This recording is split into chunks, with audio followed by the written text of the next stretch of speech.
Hi, welcome to the Junior Tennis Talk. I'm Beth and And I'm Caitee Morgan-Taylor. And joining us today is Alyssa Stelmach. She's our manager of adult team play with USTA Missouri Valley. Welcome, Alyssa. Thank you. Thanks for having me. Absolutely. It's a pleasure. So Caitee and I are doing a series on what's next after you or your player age out of junior tournaments. Last month, we did a series with Scott House on tennis on campus and learned about club tennis.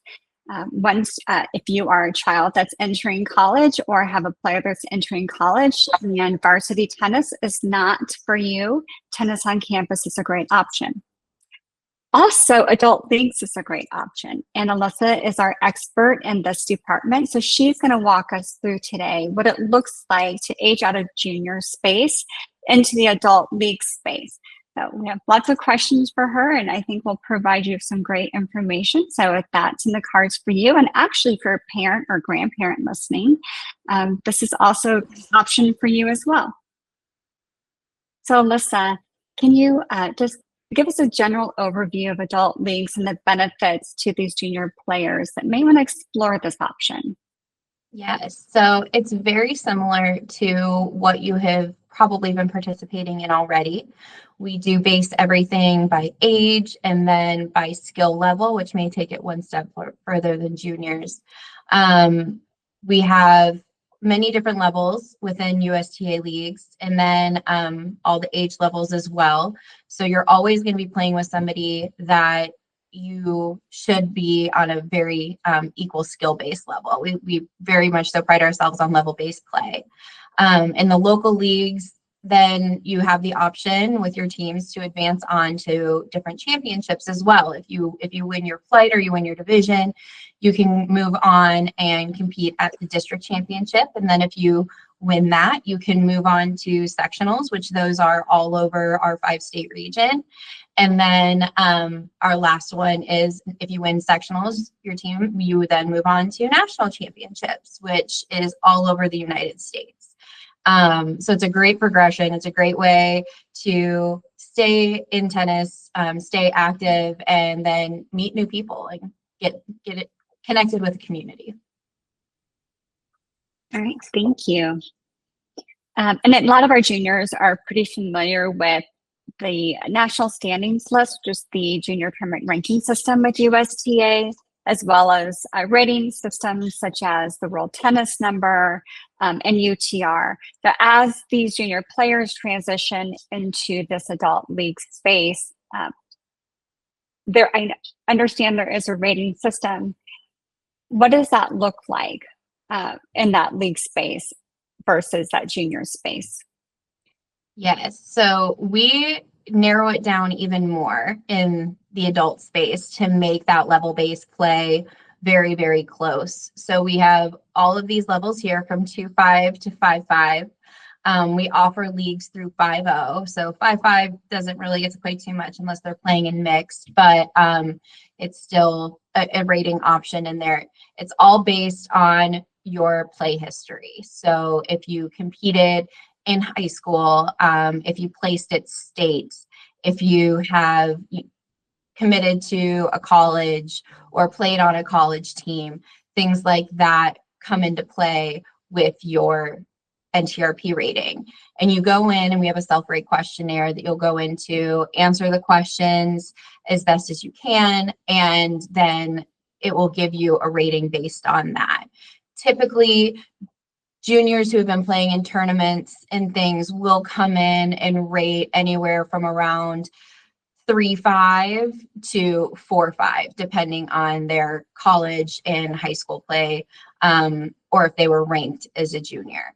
And all of these things we do double check on and stuff as well, so we can tell where you should be placed. And if you have a question on it before you do the self-rate questionnaire, you can always call us and we can walk you through our chart and kind of figure out where it will probably place you within that system. Thank you.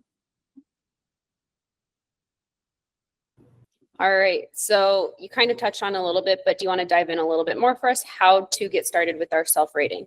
Yes. So when you go into Tennis Link, one of the first things it's going to ask you to do is to create an account within Tennis Link.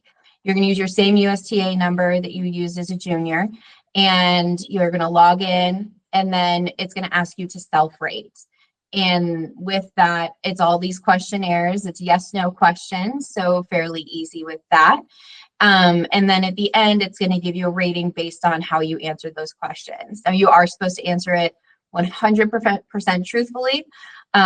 People will check on you, maybe not us, but other people will. So make sure that you're answering it 100% truthfully. And if you do get a rating at the end that you feel is too high or too low based on your experience, then you can appeal that rating. And there is a process through that where you can click that button and it'll take you through our appeal process, which is just a form to fill out. And if you want to appeal up, a whole lot easier, and it usually will automatically grant you that. But appealing down does go through a committee and everything. But usually if you're new to the leagues and you've got stuff to support why you should be in that level, they'll usually give you that that NTRP level you are requesting. So Alyssa, is this something that a player has to do every year, or is it just a one-time deal? It depends on how much you play. So a self-rated player stays self-rated for around a year. It depends on when you self-rate, but around December 1st of every year, we calculate year-end ratings, and we take all of the matches that have been played throughout the year in our league space, and then calculate that to assign your new or keep your current rating as where it is. With that, if you don't play enough matches, you have to play 3 qualified matches in order to get a computer rate. So if you achieve that computer rating and you play those 3 qualifying matches, which just basically means you have to play, in our 18 and over, in one of our championship ones that generate these dynamics, which is usually all of our league programs, then you'll get that year-end rating. But if you don't, you'll stay self-rated, and that lasts for 2 years. Computer ratings last for 3 years. So after 3 years, if you don't play, you may have to self-rate again, but usually it'll assign you your previous rating. Thank you. Mm-hmm. All right. So you've kind of said a few of these different names while you've been going. What are the different types of leagues that we can participate in post-junior tennis? There's a lot of options. So we have all of our age divisions. So for juniors specifically, 18 and over leagues would be probably your most competitive area to participate in. You're on a team with, many other players, but the format is 2 singles and 3 doubles. So you're on a team with enough people to create that lineup.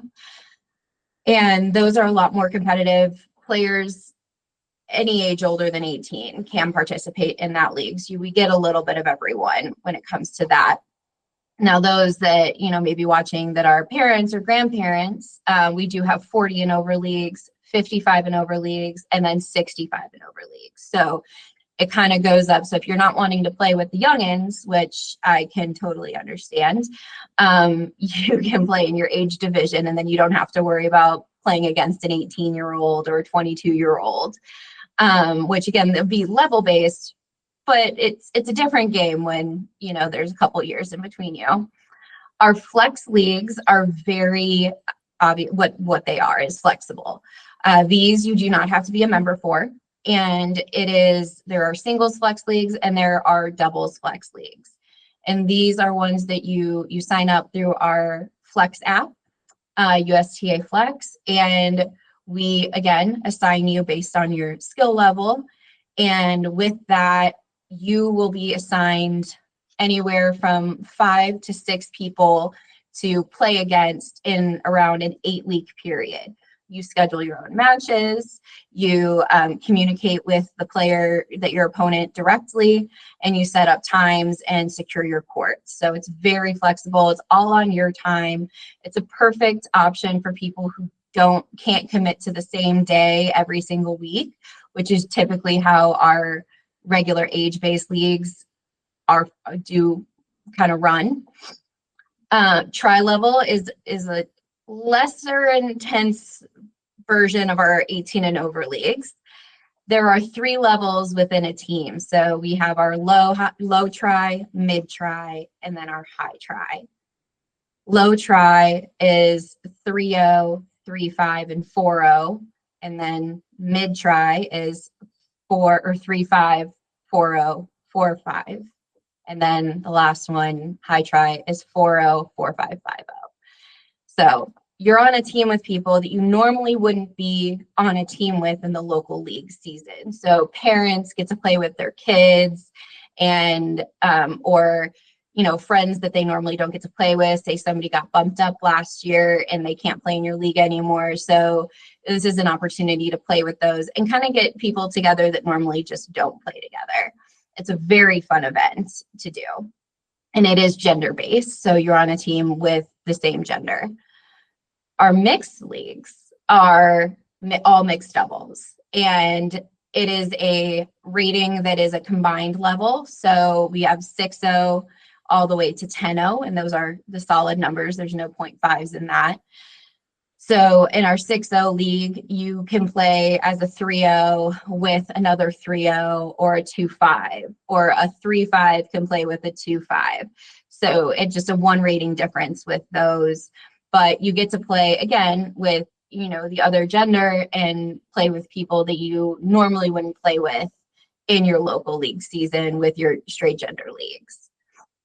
Those are a lot of fun as well. And while they can get very competitive, it's more of a fun environment than some of the other ones can be. And then social leagues.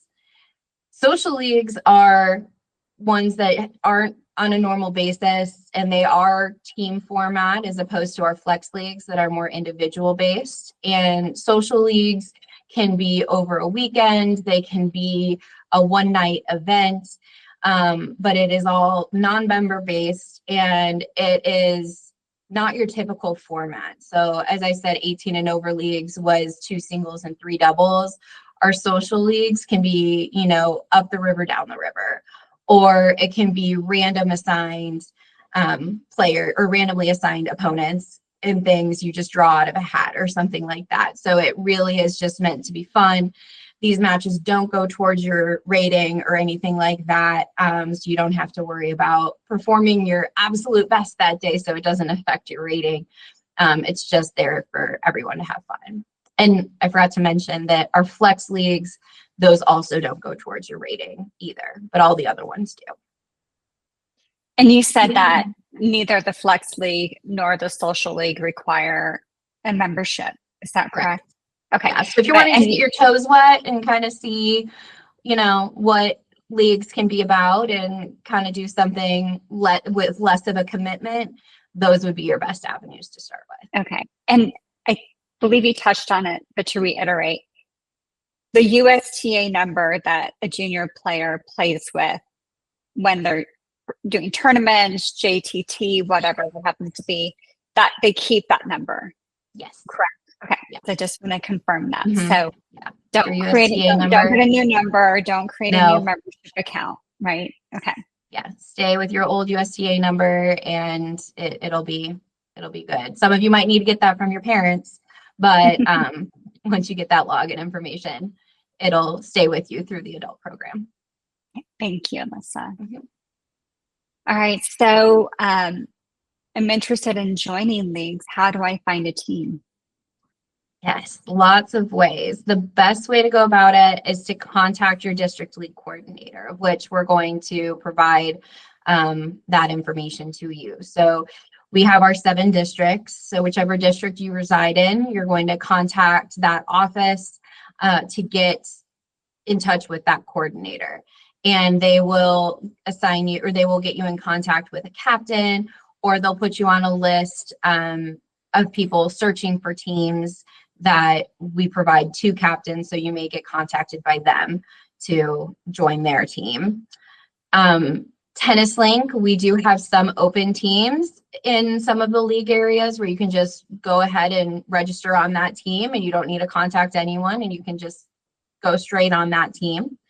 Our local facilities also do run a lot of inter-club leagues and stuff like that, or they host some USTA leagues at their facility. So they would be a good contact as well to see what they have there, who plays out of that facility, and they can probably get you in contact with some captains and people as well. Talking with all of your other players. So a lot of people, they have friends that have played in USTA League, or, your parents or your aunts and uncles have played in USTA leagues. Getting in contact with them would also be a great way to see, who might have things available, because while they may be older than you, they are still able to play in the 18 and over division. So there's some crossover there.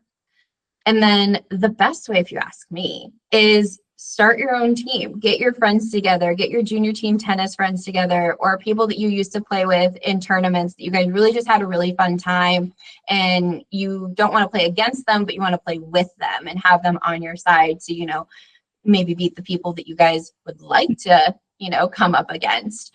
And you can captain that team, get people together and start it there. And even if you only have 3 people that you want to put on a team together, contacting that coordinator and saying, hey, I'm interested in doing this, they will help you fill that team, or they'll help the 3 of you get on another team as well. And captaining can be intimidating, but it's not. It's very easy. You're just basically making sure that you're getting people's availability and then assigning which days they're going to play those matches. Thank you. Mm-hmm. And you touched on this earlier as well, but I think it's a fun aspect of USTA leagues. Sort of like, what is that care? What is what's the term? The care they're trying to get. Yes. Throughout the season. Yes. So district championships, those are really a lot smaller.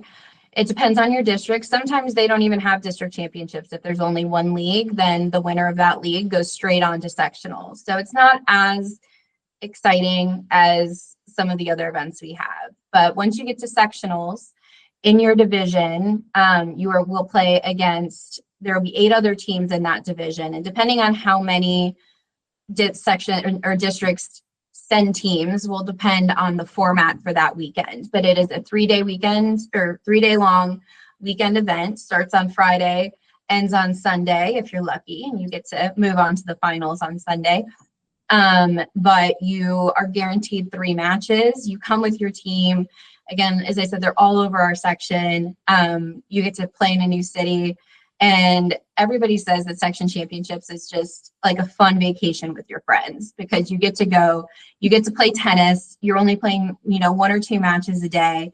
And then the rest of it is just being with the people that you're with.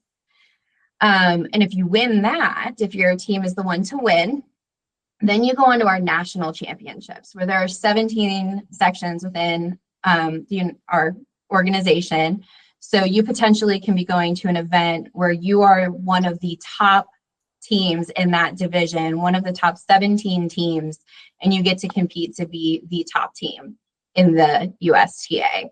So there you play 4 matches, and it's all over the country. I recently got to go to San Diego and help run a tournament there.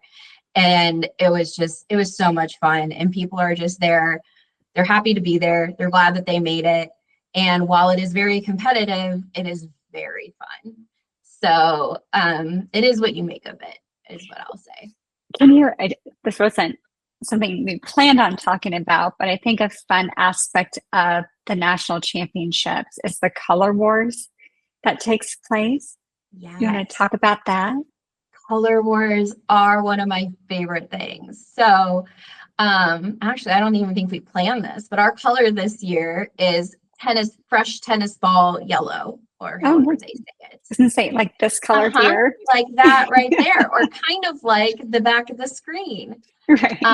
So every year around this time, actually here in about 2 weeks, we have our Color Wars draft, which, not to toot my own horn, but it was my idea to do it this way. Because usually in the past, we just got assigned random colors and we had no say in what color our section got every year.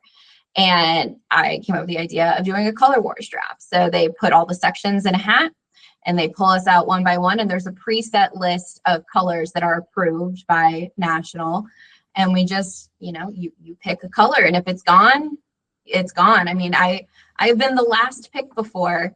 I was actually the first year we did it. I should have traded my idea for the first round pick. But I was last, and we ended up getting silver, which wasn't too bad. But since then, we've had navy blue, we've had red, we've had gold, we've had this year the fresh fall yellow. And I'm not going to tell you what the top color is that I'm wanting to choose this year. We do a big reveal come January on what our Color Wars color is. So with that, everybody dresses up at sectionals and nationals in that color. And you get your team colors together. Men and women really get into it, and they'll put, a saying on their shirt in that color, or they'll all buy an outfit in that color and they'll wear them throughout the weekend. And at nationals, they get into it even more, which is great because you can just be looking out and you'll see, a team that's red and you're like, oh, that's Intermountain, or you see a team that's pink and you're like, oh, that's a Florida player. And you can see where everybody is from based on what they're wearing most of the time. It's also great for tournament directors to find the teams that we need as well, because they're all matching. It's fun. So I always much love fun. looking at the pictures. Yes. Yeah. It is so much fun. I get into it too. So. All right, moving on to the age-old question, how much is this going to cost me? Yes, it does vary by district. You do have your $45 USTA membership that you have to renew every year. I know juniors got free memberships, and unfortunately, now that you're a grown-up adult, you have to pay for your membership. But on top of that, for each league that you participate in, there's a league fee. And that can range anywhere from $25 for the league to, I don't know, $45, $50 for the league. Some of those, the court costs are included. Some of them, they aren't. You would have to talk with the local coordinators to see what yours look like. But usually that's the range in which you'll pay. And these are league seasons that are from like 6 to 8 weeks long. So 6 to 8, you're getting 6 to 8 matches with that amount of money. And usually it is, you just go in and you play, or you have to pay a court fee to go in and play. But all the organization, everything is already set. If you do advance on to a championship, there are fees associated with that. It is usually anywhere, districts can be anywhere from like $15 to $40 per person, depending on the size of the event. And in those, they're not looking to make money off of you. They're just looking to break even, because we know you've already played locally and everything. They just have to cover the cost of balls and snacks and the court fees and stuff. So it's fairly less there.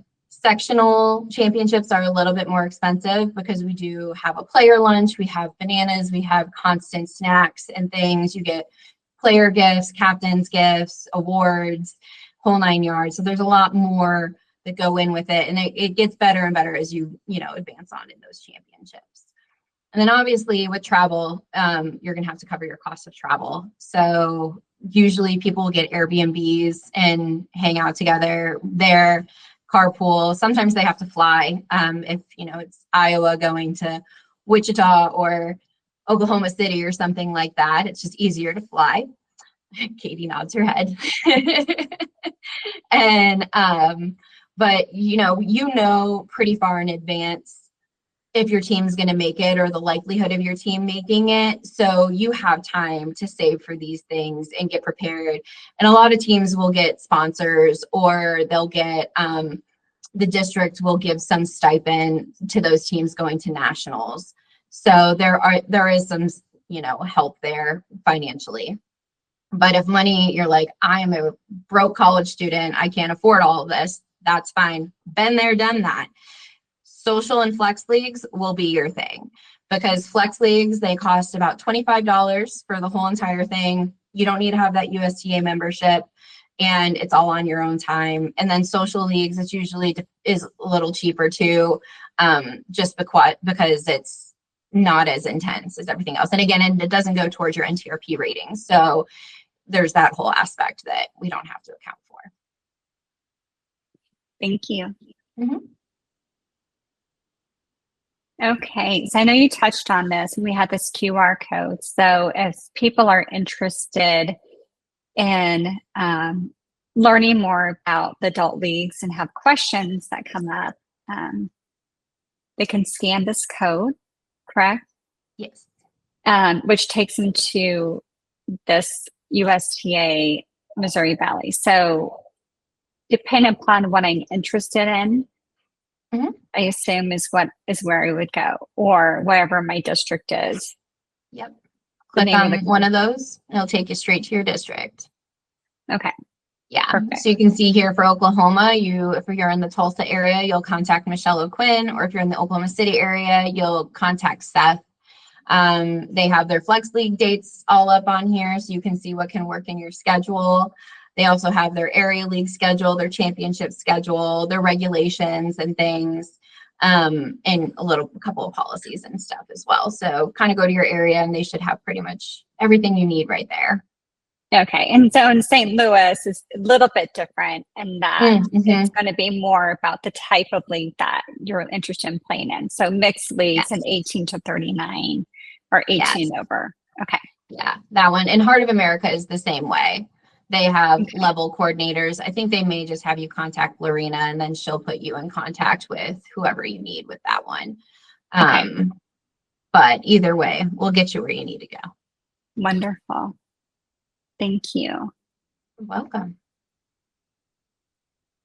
Okay, so you've gotten all the scoop and information on playing adult leagues. And if you have questions, again, go back to this slide. If you're watching this, reach out to Alyssa or contact your local adult league coordinator.